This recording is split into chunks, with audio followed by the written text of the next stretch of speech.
కాబట్టి మనం ప్రార్థన చేసినప్పుడు అర్ధరాత్రి సమయంలో మొదటి జామున నువ్వు ప్రార్థన చేస్తే నీ ప్రార్థన దేవుడు ఆలకిస్తాడు. చూడండి, మన కుటుంబ సమస్యలు, సంఘంలో సమస్యలు, మరి మందిరం మార్చాలి, మరి చూడండి ఎన్ని ప్రాబ్లమ్స్ ఉంటున్నాయి. మనం ప్రార్థన చేస్తున్నామా? ప్రార్థన చేయాలి. రేయి మొదటి జామున ప్రార్థన చేస్తే దేవుడు తన కార్యాలు జరిగిస్తాడు. పట్టుదలేని యాకోబు ఏం చేశాడు? రాత్రంతా ప్రార్థన చేశాడు.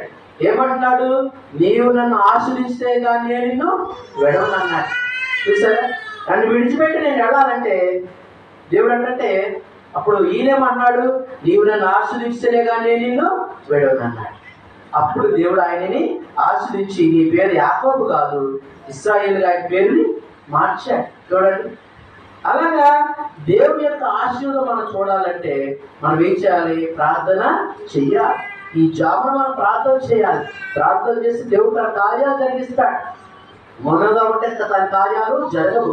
సుసన్న వేసి చూస్తాం, భక్తురాల్ని, 19 మంది పిల్లలు, తల్లికి ఎంతమంది పిల్లలు? 19 మంది పిల్లలు. వాళ్ళలో జాన్ వేసి చిన్నవాడున్నాడు. ఒక రోజున ఆ యొక్క వాళ్ళు ఉంటున్న నివాసం అంతా కూడా అగ్నికి ఆగుతైపోతుంది, కాలిపోతుంది. ఆ బిల్డింగ్ కాలిపోతా ఉంటే ఈ చిన్న పిల్లవాడు, చిన్నవాడు అన్నమాట, ఎలాగ దేవుడు ఆ బిడ్డను రక్షిస్తే ఆమె ఎలాగా ప్రార్థన చేసిందంటే మొదటి జాముని లేచి అందరూ ప్రార్థన చేసేది. ఆ మంటల్లో కాలిపోకుండా ఆ బిడ్డను దేవుడు కాపాడి ప్రపంచమంతా కూడా ఒక గొప్ప భక్తుడుగా జాన్వేస్ని దేవుడు బలంగా వాడుకున్నాడు. దేవుడు స్తోత్రం చెప్పండి. ఎలాంటి జరిగింది అలా కార్యము? ప్రార్థన. దీనివల్లమ్మా ప్రార్థన. నువ్వు మొదటి జాము లేచి ప్రార్థన చేయాలి. నీ బిడ్డల కొరకు ప్రార్థన చేయి, నీ భర్త కొరకు ప్రార్థన చేయి, నీ కుటుంబ సభ్యుల కొరకు ప్రార్థన చేయి. మరి నీకున్న సమస్యల గురించి అన్నిటి కూడా మన దేవుడి సన్నిధిలో మనం మొరపెట్టినప్పుడు దేవుడు మనకు సమాధానము ఇస్తాడు. కాబట్టి మన వాగ్దానం కూడా చూస్తున్నాం కదా, నీవు నాకు మొరపెట్టుము నేను నీకు ఉత్తరం ఇస్తానన్నాడు. ఇంకెలాగా సమాధానము? నీవు గ్రహింపలేని సంగతులు, గొప్ప సంగతులు నేను నీకు తెలియజేస్తానన్నాడు. చూడండి, ప్రభు రాక ఎంతో సమీపంగా ఉన్నాడు. మనం సిద్ధంగా ఉంటున్నామా? మనం సిద్ధపడుతూ అనేక మంది మనం సిద్ధపరచాలి కదా. ఒక దాసుడున్నాడు. ఆ యజమాని ఏమన్నాడు? కొంత ధనాన్ని వాడికి ఇచ్చాడు. యజమాని ఎప్పుడు వస్తాడో దాసుడికి తెలియదు. ఏ జాబును వస్తాడో మీకు తెలియదు. కానీ ఏ దాసుడైతే మెళుకువగా ఉంటాడో, యజమాని వచ్చినప్పుడు ఏ దాసుకి మెళుకువగా ఉంటాడో వాడు ధన్యుడు అన్నాడు కదా. నిద్రపోయేవాడు ధన్యుడు అన్నాడా? సోమరివాడు ధన్యుడు అన్నాడా? అనలేదు. ఏ దాసుడు అయితే మెళుకువగా ఉంటాడో, దాసుడు అంటే మనం, యజమాని అంటే ఎవరు? ప్రభు, యేసయ్య. కాబట్టి ఆయన వచ్చినప్పుడు మెళకువగా మనం ఉండాలి. మెళకువగా ఉండాలంటే మనం ఏం చేయాలి? ప్రార్థన చేయాలి.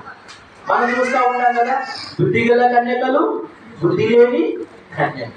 ఎవరు మెళకువగా ఉన్నారు? పెళ్లి కుమారుడు వచ్చినప్పుడు బుద్ధి గల కన్యకలు మెళకువగా ఉన్నారు. పెళ్లి కుమారుడు వచ్చినప్పుడు పెళ్లి కుమారుడితో పాటు వాళ్ళు కూడా లోపలికి విందుశాలలో ప్రవేశించారు కదా. మరి మనం ఎలా ఉంటున్నాం? మనం మెళకువగా ఉంటున్నామా? మెళకువగా ప్రార్థన చేస్తున్నామా? దేవుడు తన కార్యాలు జరిగిస్తున్నాడా?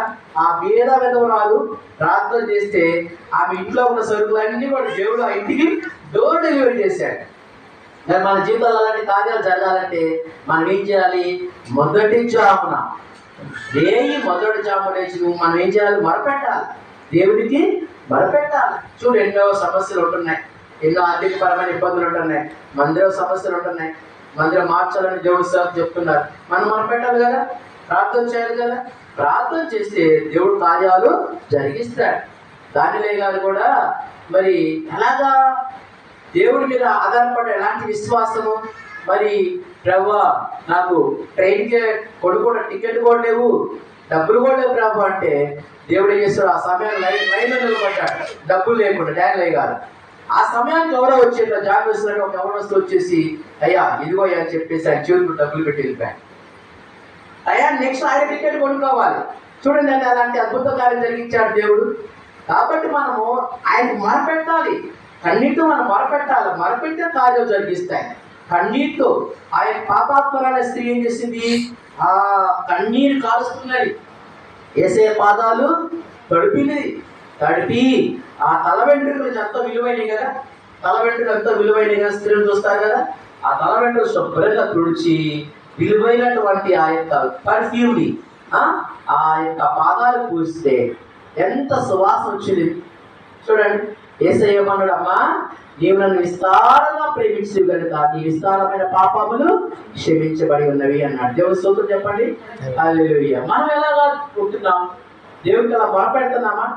ప్రార్థన చెయ్యి, దేవుడు కార్యాలు జరిగిస్తాడు.